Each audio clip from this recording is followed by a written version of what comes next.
Hi, my name is Max. Thank you for joining us today.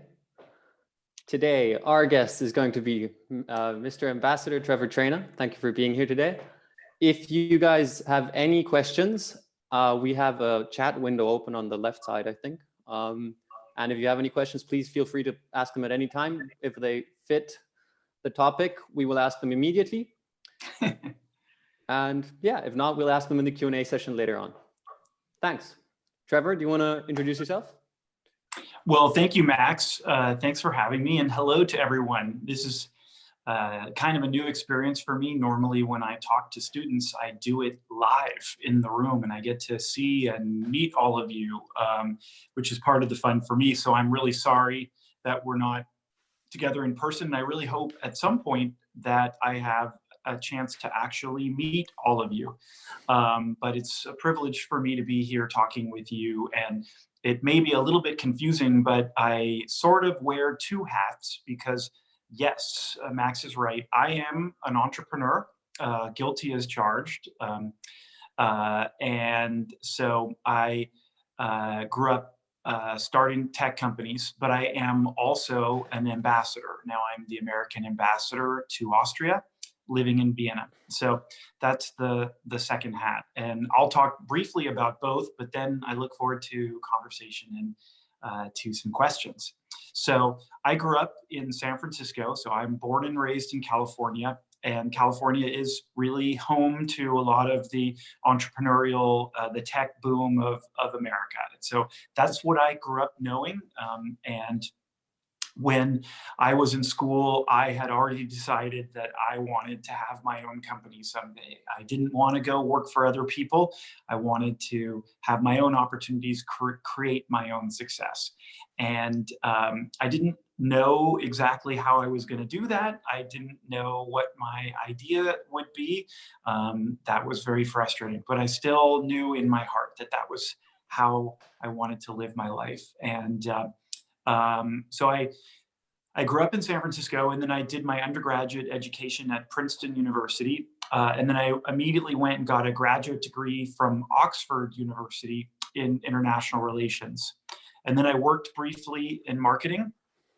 And then I went to Berkeley to get my MBA. And while I was at Berkeley, I founded my first company, and I actually was able to get my classes restructured so that I could do my business plan, my marketing plan, my finance plan. And the day I graduated from Berkeley, I was the CEO of a company of one that didn't have any revenue, didn't have any money, but it was a company and it was mine. And I grew that company for 3 years. And then I sold it to Microsoft. And then I moved the company to Seattle, Washington, where Microsoft is based. I worked for 2 years for Microsoft. Then I founded my next company, and I ended up founding or co-founding 5 companies and selling 5 companies. My last company I just sold about 4 or 5 months ago to MasterCard.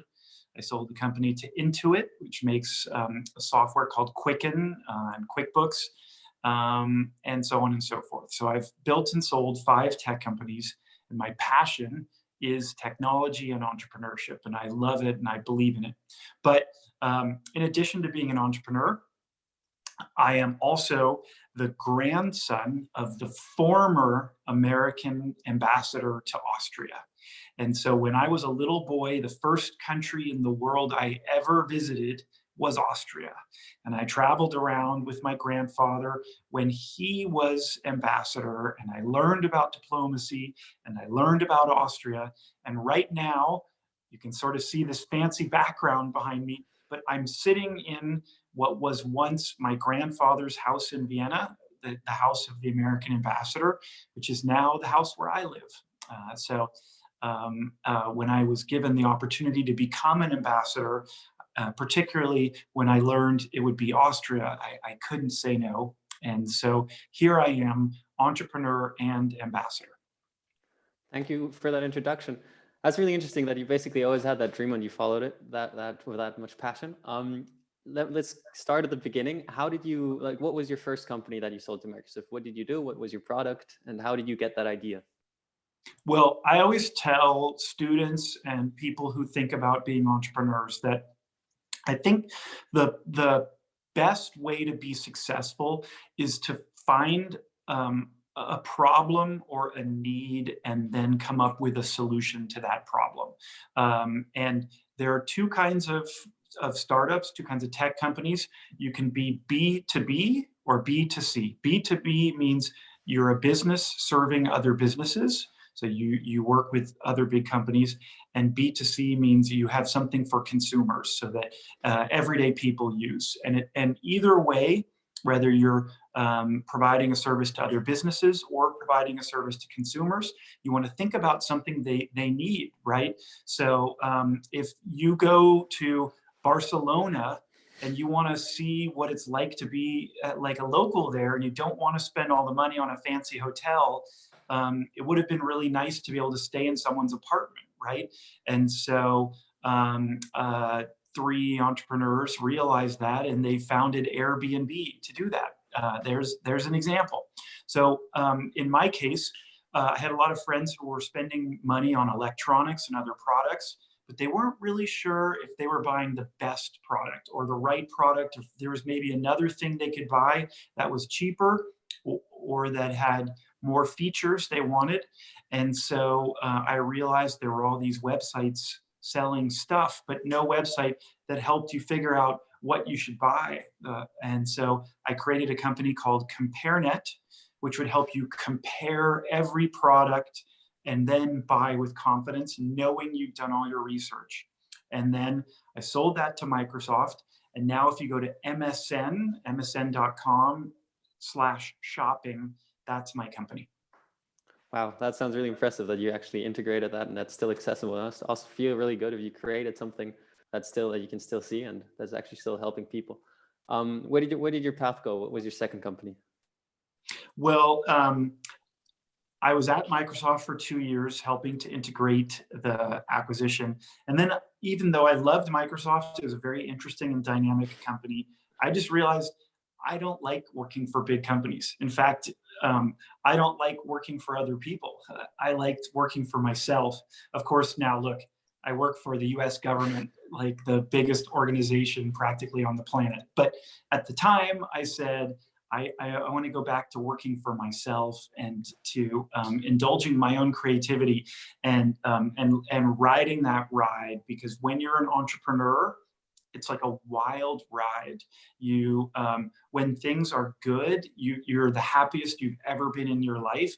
And when things are bad, you feel the worst you've ever felt. But it's a real adrenaline rush. It's not a job. It's not work. It's more like an all-consuming passion. Definitely. Definitely. And I really like the part where you said, you actually have to find a problem that people care about, and like creating something that people don't need doesn't really get you far. But still, I'm interested to know what that second startup you founded was and what your product was at that time. What was the story behind that? And by the way, to your point, Max, a lot of times people don't know they need the product until you invent it, right? So I always say, well, why is Uber so powerful? It's not just that it provides you transportation. It's the things like you can get out of the vehicle without having to pay, without reaching for a credit card or cash. And that when the vehicle is coming, you have a map on your phone that shows you where the vehicle is, how quickly it's going to come, when can you expect it. And those were things that no one ever realized they needed until they had them. And now, of course, we can't live without them. And so my second company was the flip side of CompareNet. And it was called StepUp. And that was recognizing that some people don't want to buy online. Maybe they want to see it, touch it, hold it first. Maybe they want to try it on. Maybe they need it immediately. They don't want to wait for shipping. And so what StepUp did was to allow you in your, in the US, we would say zip code, but your district or wherever you are, to find out which stores had those products in stock so you could go right away and see them. All right. And also to what you said before that, you remember, there's this famous saying from, I think it was Ford, who said if I asked people what they wanted, they'd say faster horses and not the car that he built, right? So you have to sometimes also even adapt. You can see the problem, but you can come up with new solutions, right? Totally. And also remember that when Ford started, he said, you can have any color you want as long as it's black. There you go. So yeah, so you basically did it online once and then you turned it into offline? Is that? That's right. And then I did another company that was really interesting around car ownership, because I realized that people who own cars tend to be confused and frustrated by their car. So confused, they don't know when they should be servicing it, when to rotate their tires or change their oil or things like that. And frustrated because whenever anything goes wrong and you take that car to a mechanic to have it serviced, you never know if you're being given a fair and reasonable estimate or not. If you need a new set of brakes or a new muffler, why are you being charged 400 euro? Is that fair or not? And so I created a company with two partners called DriverSide, and it was on the side of the driver. We helped people to make sure that they knew they were being treated fairly. Okay, that sounds great. How long did you work with or for that company? That was 3 years, and then we sold it to a public company in the United States called Advanced Auto Parts. All right, that sounds super interesting. And let's just carry on. What was the fourth one? Well, the last one, you're on a roll here, Max. Let's go. A roll.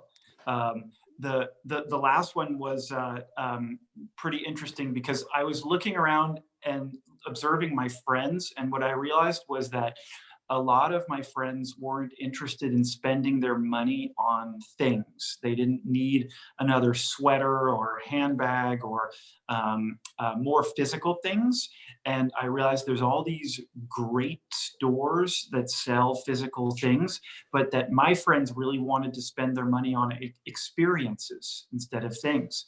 So it might be a 1 hour cooking class or 1 hour of tequila tasting with a tequila expert, or it might be ballooning over Mount Everest, or a day of tennis with Andre Agassi and Steffi Graf, or now I think she prefers to be called Stephanie Graf, but things like that. And so I created this company called If Only. For that was even more than 3 years. We made all people's dreams come true. And a part of every transaction went to charity. So even though we were helping people do amazing things, we were also doing good. And then I sold that company to MasterCard just a few months ago. There you go. I mean, that's quite the task for you set yourself there, making people's dream come true. It's a hard one. Definitely. But hey, I got to meet a lot of interesting people. Yeah, I mean, Andre Agassi. There you go. That's no, right. What I wanted to ask is I seem to see a pattern there where you say most of the problems you found in your friends, right? That were people that you knew that had this problem. Let's say you're, I don't know, 20 again. Would you recommend somebody, a young entrepreneur who's looking for the idea, the startup to found, to do something similar? Or how would you recommend to find the next idea? Or how would you find your next startup idea now? Well, this is a couple things I'd say. And first, I'll say my heart goes out to Austrians and to Europeans who want to be entrepreneurs, because it's hard, and it's harder here than it should be. And by the way, I feel like I've met almost every entrepreneur in Austria, and they all call me Trevor. And but they're an amazing group of people, smart, talented, great ideas. But the climate here is just tougher than it is in either America or Asia. So first, culturally, it's not as acceptable here to fail or to risk as it is in other parts of the world. And then there's more regulation, more taxes, more compliance. And so it's hard enough to start a company even when you're just focused on your idea. Then when you have to worry about those other things, it's even tougher. And so, but what I would say is you don't need a perfect plan. You don't need McKinsey or some big, company to do a presentation. You don't need a 100-page document describing your business.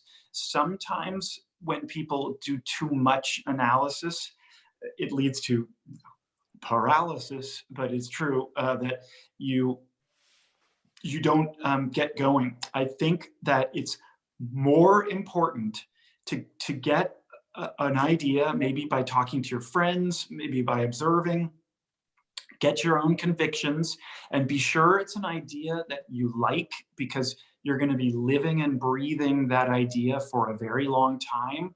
You're going to be with it for a very long time. So you have to enjoy it, and then just start.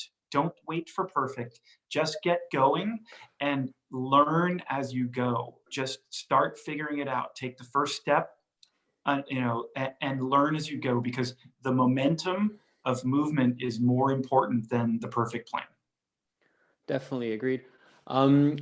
What would you say were your biggest learnings, or you think we can do one learning per company you founded? Sure. Or do you want to do one big set out of all of those companies you did? Believe me, I'm still learning. There's a lot of things to think about. So the first is, do you have a co-founder or not? And that's a really important decision. And when I started out, it was a good decision to have a co-founder, because you need someone else who cares as much about the business as you do, who would lie down on train tracks for the business, because it requires that. And you have to have, like what we say in the US, a partner in crime. You have to have someone else who's as committed as you are. It's really important.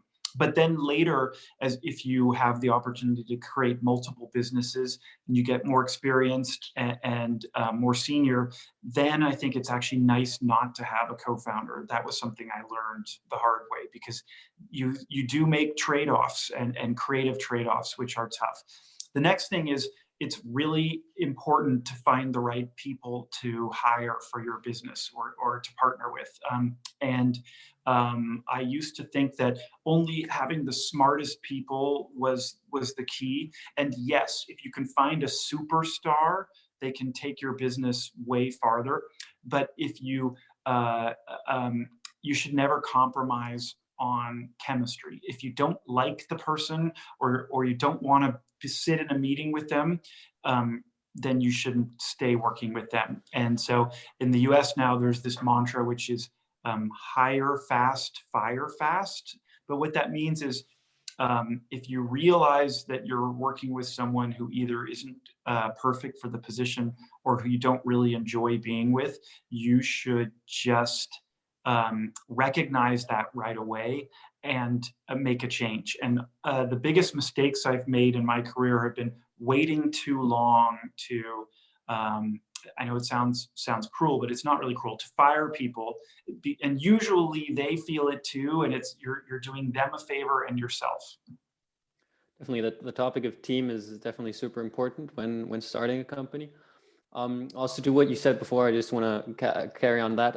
When you said you're doing, you see a lot of cultural differences in the Austrian or the European startup ecosystem and the American. Mm-hmm. I definitely agree. And also we know that you're supporting the Austrian system really, really much, and thank you for that. And we have a first question from Marvin. He asked, "Dear Ambassador, did you learn coding for all the tech startups you managed, or did you get skilled people for the software parts?" Oh, thanks. That's actually a really good question, and it's something a lot of people wonder about.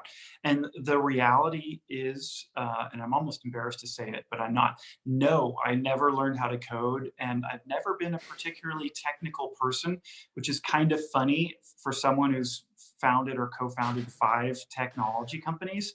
But I don't even really love technology that much, but I love what technology can do. And so I always could hire people to do that work. You don't have to know it yourself, as long as you can find someone who can do it for you.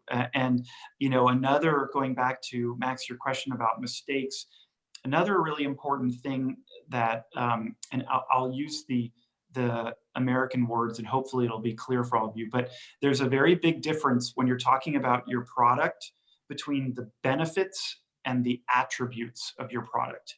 So the attributes are the features and functionality. It does this 10% faster. It has these 4 extra features. And a lot of technical people focus too much on the attributes. They focus too much on it does this 10% faster, or it has 4 more features than the competition. But what you're really selling, what you should be focused on, are the benefits of your product. And benefits are, it saves you money, it saves you time, it makes you feel smart, it makes you feel safe. It's going to prevent you from fraud or whatever it is. Those are the benefits of your product. And oftentimes we see that in areas where there's more than one product, sometimes the best product isn't the eventual winner of the category. It's the one that captures the people's hearts and imaginations, and that comes from those benefits. Definitely trying to create a product that makes people feel good. Feel, doesn't matter if good or just make them feel really strongly about it, I guess, right? It's like with my first company, CompareNet, what we realized is people didn't actually want 50 different prices for a product, because that was overwhelming to them. What they really wanted was more like 3, because if you only give them 1 price, they feel guilty, like I shouldn't buy it until I compare the prices a bit. But if you give them more than 3, then they feel it's too much information. Okay, that's super interesting. Let's circle back to that. Also, that first company. Say you're a young entrepreneur and you have an idea, you found a problem, maybe even. How do you know you're ready? How do you know you're ready to take that plunge? Do you have any tips on that? Yes. So when I started my first company, I was absolutely terrified. And I didn't really know very much. I'd never run a company before. I didn't really know that much about hiring and managing people. And I like to tell that to students because, my first company, luckily, it was a really big success, and that should make you feel a little bit brave that you don't have to know all of those things to be successful. In fact, Max, I always say, I think the most important criteria for success is something that any person can have. Doesn't matter if they went to the best schools or didn't go to any school or whatever, but it is kind of like, I could call it stubbornness or determination, or like an inner strength that you will not fail no matter what happens. And I've seen very smart people get to a problem that seemed like they couldn't fix it, and they just gave up. And every one of my businesses had at some point a problem that seemed too big to overcome, that would sink the company, and that was very discouraging to me, very scary and discouraging. But every time I realized that I would do whatever it took to be successful. I would do whatever it took to find a solution, no matter what. And I think that's the #1 quality. And you can either be born with it or you can develop it. So for students who are thinking about starting a business, just kind of recapping a bit, I'd say, look around, talk to your friends, find an idea that you think is going to fill a need. Do your research, but don't wait too long. More important to just get going, and then try and develop in yourself that the ability to learn as you go, figure out what you need as you go, and refuse to fail. That old saying, a mountain is only a bunch of small steps at a time, right? It's true. Definitely love that attitude, and I think that's also something you need to learn.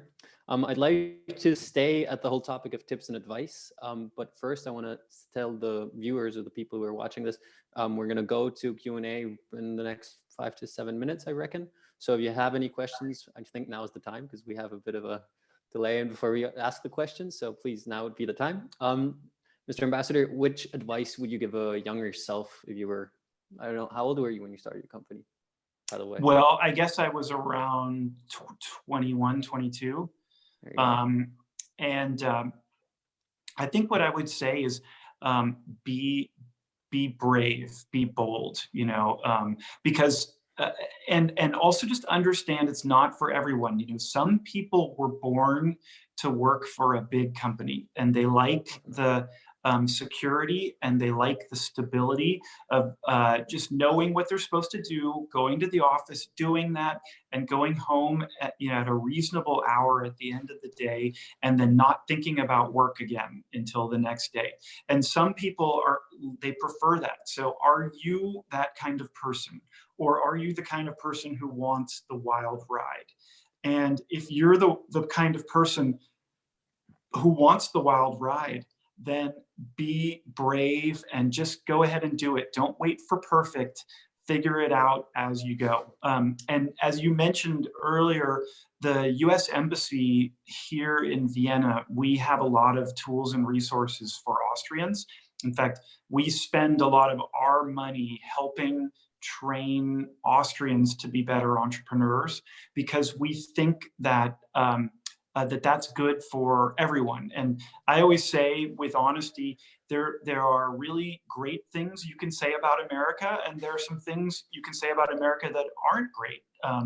But one thing that I think people agree on is that there is this American spirit of the American dream of entrepreneurship, that anyone, no matter where they're from, can change the world. And that's something that we export freely. And so for people out there, follow USEMB Vienna. USEMB Vienna is our social media tag, like for Instagram.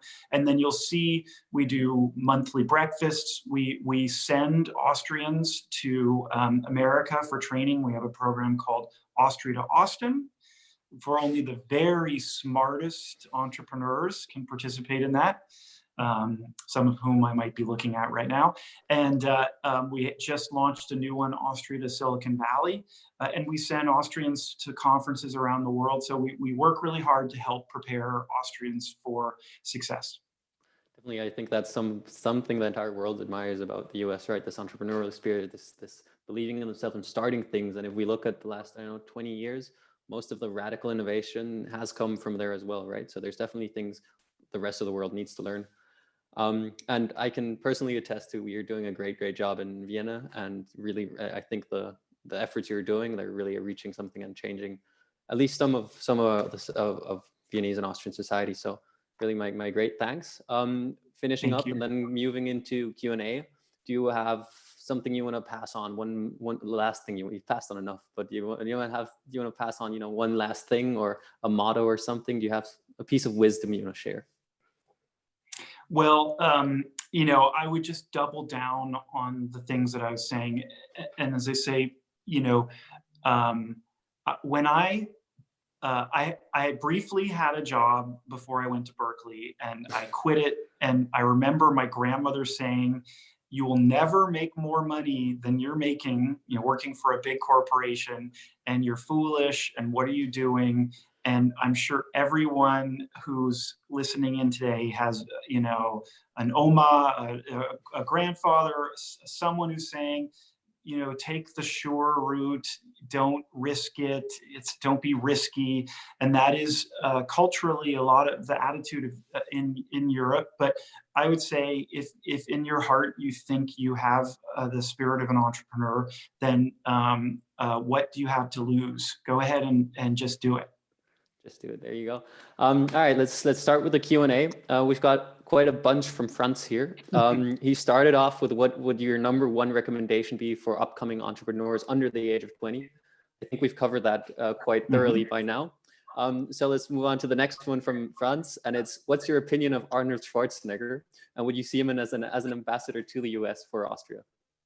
Well, so one of the funny but true things is, in addition to being the first, I think the first ever ambassador to take his grandfather's diplomatic post, but I'm also the first ever American ambassador to Austria to have been governed by an Austrian, because my Landeshauptmann was Arnold Schwarzenegger. And I remember you used to talk about California, and he was actually a very good governor. So I can say being governed by Austrians is a very good thing. I saw him at the Hahnenkamm at the downhill races this year, and I said to him, I said, Arnold, why don't you go back into politics? You're fiscally conservative, but you're an environmentalist, and I think that a lot of people would like your message. And he turned to me and he said, Trevor, my life is perfect. Why would I want to ruin it? Which I thought was very funny. He has a very good sense of humor, so I salute him. Definitely somebody I'd like to meet at some point in my life. Adding to that, would you recommend, still from France, would you recommend following his example and trying to go to the US and landing the big shot like he did?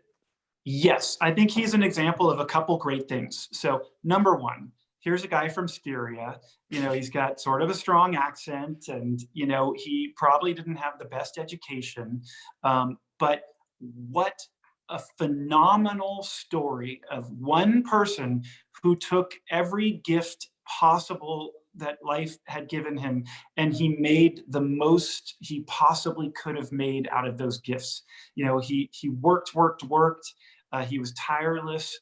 And so he, as a person, I think, is an incredible example in as much as he was someone who built himself out of nothing into, a real someone.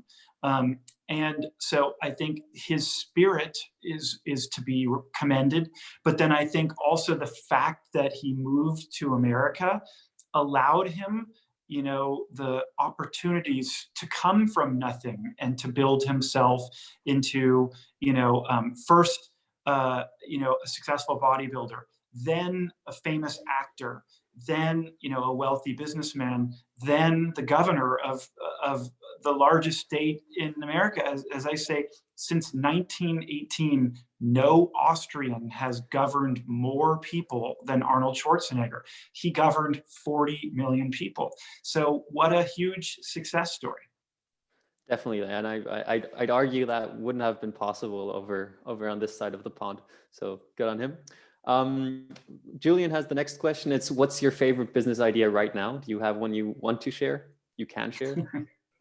Well, so I'm thinking about the global pandemic right now. And I'm thinking two things. The first is that when the .com bubble burst, so some of you may not have even been born then, but around the turn of this century, the .com bubble burst, and the stock markets in the US plunged, and a lot of the new technology companies failed because all the capital dried up for a couple of years. But from that nuclear winter of technology came some of the strongest, best companies, like Google, for instance. And right now we're in the middle of another really terrible moment economically. But I really believe from this year and next year will come some incredible businesses. Incredible because they came out of this sort of dark time, but also probably because they've recognized all the changes in behavior that have happened in the last 3 months, many of which will be permanent, right? And so if you're an entrepreneur right now and you're looking for a great idea, think about how different our world is now than it was just 3 months ago. For instance, are people going to travel anymore for business? Or are they going to do their meetings online? Are they going to go to physical stores the way they used to? About restaurants, concerts, entertainment. So many of the things that are key to our lives are being radically transformed right this minute. So if I were starting a new company right now, I'd look at all of those trends and think, what shift in behavior is not reflected yet in the market, and how could I capitalize on that? Okay, any concrete things you see, concrete opportunities? Or well, not going to one name? I'm really curious about is the shift in live entertainment, right? So we've seen a huge shift in entertainment with really Netflix and a couple Amazon, where they've gone into delivering entertainment, even YouTube, directly to your phone or your television. So structured entertainment has been transformed. But what about live entertainment? The kinds of things we would all have gone to, from a cultural festival to a concert to a sporting event to I think that we're going to rethink those too. Like for instance, this year in Austria, we'll have the first Formula One event of the season, and no one will be there, but it'll still happen. And that's an amazing transformation. So I would look at that and think, how can I give a live entertainment experience to people in a new way that doesn't require having to go somewhere? All right, thank you for that tip. I wrote it all down. Simone has one question, and that's a bit advanced, so maybe let's spend a bit less time on that. And he says you probably raised some money in your companies before. Do you have any key success factors or tips on how to raise a round of funds? Yes, two things. One, we all have this sort of idea in our head, or this fantasy, that you come up with an idea and you meet with 3 or 4 investors, and one of them falls in love with it and they throw money at you. It never happens that way, or it can. Like once in my life that sort of happened to me, but usually it's the opposite, which is that you start raising small amounts of money. One thing I think Austria does really well is the government here provides the initial capital for a lot of businesses. And so you can get 50, 100, 150,000 euro, from the government, which is a huge advantage. So raise money in small amounts, however you can, and always be raising money. It doesn't matter whether you feel like you need it or not. Always be raising money, because more money gives you more chances of success. The second thing I would say is recognize that you're going to have to talk to and meet a lot of people to find the funding you need. And in my career, one of the things I learned is push yourself to go as many places and do as many things as you possibly can, whether you really feel like it or not. In almost all my companies, I did something I didn't really want to do. Like in my first company, there was a mobile phone conference in Denver, Colorado, and I got invited to it. And they offered to pay me a couple $1,000s to come speak on a panel, and sent me an airplane ticket. And I really didn't want to go. I knew I wouldn't know anyone there, and I'd have to be walking into rooms alone and trying to meet people. And it didn't sound very fun, but for whatever reason, I did it anyway.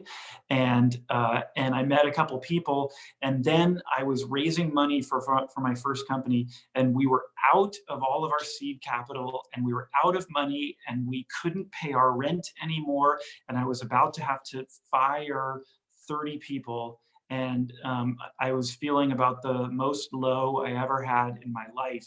And out of the blue, I got a phone call from a guy I met in Denver, and he said, "Are you raising money?" And I said, "Yes." And he said, "Well, I've moved from one company to another, and we have money to invest." And about 2 months later, I got a check for $5 million. And a year later, I sold the company to Microsoft for much more than that. So, one time I agreed to take my mom to the opera, and I really didn't want to go, but I knew she wanted to go. And I met a guy who gave me the Series C of my last company when I couldn't find another investor. You never know. So always put yourself out there. The lesson is take mama to the opera. No, I agree. You always have to go one step further, even though you want to. All right. Max, it's not me, a different Max has a question. He has a problem that most of us probably have had at some point. He has a couple ideas, but he doesn't know which one to use and which ones to follow, which ones to leave behind. Do you have a framework, or how do you assess business ideas if they're big enough and ready to focus fully on those? Yeah, so Max, that is Max and Max. That is super typical for entrepreneurs. So a lot of entrepreneurs I know, they have 5, 6, 7 ideas all at the same time.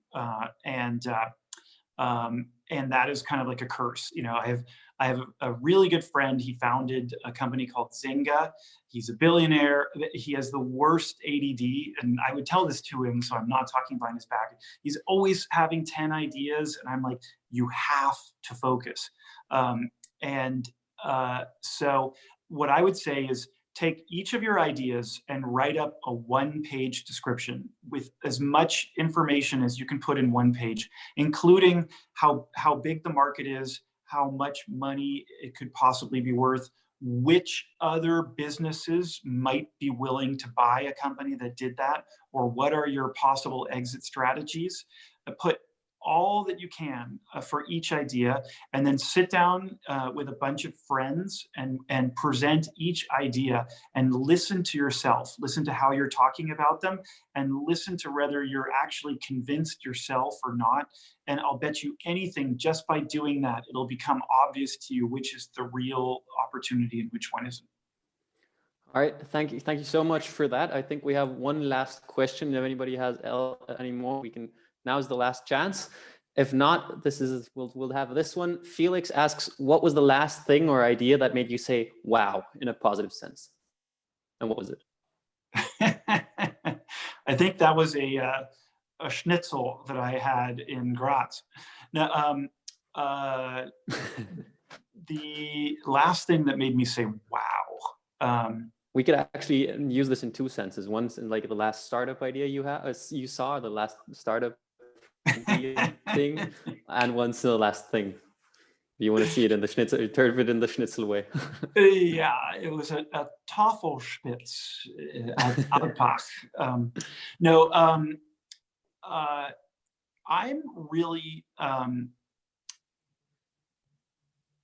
I'm really amazed by audacious ideas because like you said, you know, climbing that mountain, you have to do it one step at a time, but you think, how could they possibly have gotten to the top? So like in school, I studied the idea of FedEx, right? And the idea, particularly, I don't even know when FedEx was founded, but it was a long time ago, back when mail took many days to arrive. That one guy said, I'm going to take packages and I'm going to overnight them to anywhere in the world. And that he decided to do that. He would take every single package, send every one of them to Memphis, Tennessee, resort them overnight and put them on planes and get them by the next morning wherever they were going. That's so hard, so complicated that, you know, that kind of thing makes me say, wow. More recently, I said, wow, about Uber, just because the logistics of providing so much transportation of so many different types to so many people with so much accuracy also seems almost too impossible to do. And then again for Tesla, because to have an electric vehicle from nothing that works so well, that looks so good, that's so reliable, that's so safe, and then has so many other features, like the fact that overnight you can download updates to your vehicle and improve your car overnight, the autopilot, the dashboard, you know, they rethought everything. Those audacious things, those really make me say, wow. But, you know, and those are things, and I've been really successful. I'm not sure I could have pulled those things off because they were so complicated. But I also like just really simple services. I mean, it always amazes me that, you know, you can order food or groceries and they come, you know, well organized within an hour, or just the things that we used to do that we really didn't like. I love mobile payment because it's so easy. And I'd like to see that happen even more, where you just use your fingerprint or whatever, and you know, or you wave your phone at something. That kind of stuff to me always seems magical. All right. So last question: have you seen anything in the last couple years where you were, or that you want to share with us, where you're saying this is going to be the next big thing? Well, I've actually seen some companies here in Austria that I would have liked to have invested in, but I'm not, unfortunately, legally allowed to invest in Austrian startups. I can't really talk about things that I have invested in because I'm not allowed to promote those things. So that limits a lot of, because when I do see things that amaze me, the first question I always ask is, can I invest? Most of my investments have been either in e-commerce, consumer internet, healthcare, and like using digital innovation in healthcare. A lot of cryptocurrency, so using blockchain. I'm not necessarily someone who is like buys cryptocurrencies. I can't tell you if Ripple or Ethereum is going up or down, but I do believe blockchain will fundamentally change how a lot of transactions happen and things like that. So that really interests me. And then I have a lot of wow for a lot of the people I've met. I have a lot of wow for a lot of the people I've met here in Austria. A lot of our Austria to Austin entrepreneurs are doing real companies with interesting ideas and real revenue, so those things kind of amaze me. All right, then I think this is it. Thank you so much, first of all, for doing everything you're doing in Austria to strengthen that entrepreneurial spirit and ecosystem. Really personally also appreciate that very much. And second of all, thank you so much for your time and for being here and for answering the questions. And thank you. And the third part, we have a feedback form. So please tell us how you like this. We're also going to post it in the chat. And yeah, thank you for being here. Thank you for coming. Thank you for tuning in. And let's hope we can reconnect soon. Thanks, Mr. Ambassador. Well, I love what I do. I love being the ambassador to Austria. I love Austria, and I'm so impressed with all the students and entrepreneurs here. We want to do whatever we can to help them, and I salute all of you. So thank you, and thank you, Max.